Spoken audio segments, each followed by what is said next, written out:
Hi, the name of the film is The Good Father.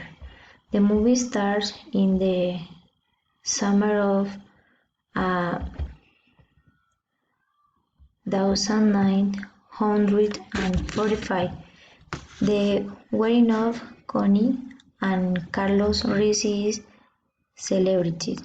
Connie is the only daughter of Don Vito Corleone, the hero of the families that comment Cosa Nostra in New York City. Don Vito also has three other children: his oldest son Sonny, the frail Fredo, and the youngest, the boy Michael, a decorated Marine for his fact in World War II that has just ended, returned home to New York. By the design of fortune, Michael ended up shining the life he did not want, taking charge of the family business changes his moral and values to defend his family at all costs.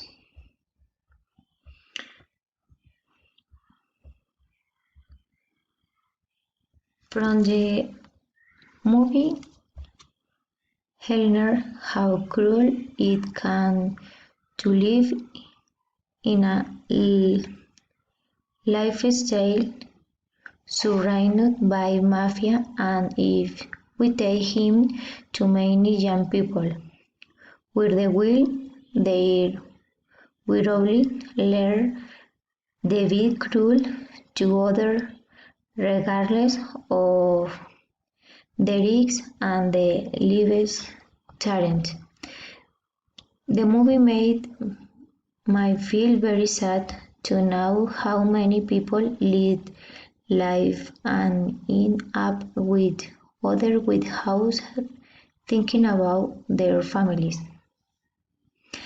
The movie is related to psychology.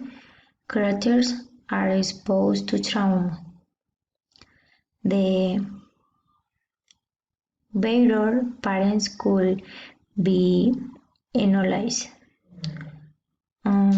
Some character conducts are associated to different psychoanalysis. It's a sample of the criminal psychology study. Another end for the film we could have been The Good Father. We would have given Michael Corleone education, and we could dedicate another profession as a senator, and other was what the good father wanted, and that would not have taken command of the criminal organization. Also, that the good father we would not have did since with his death many families would disunite and enter the drug business. Thank you.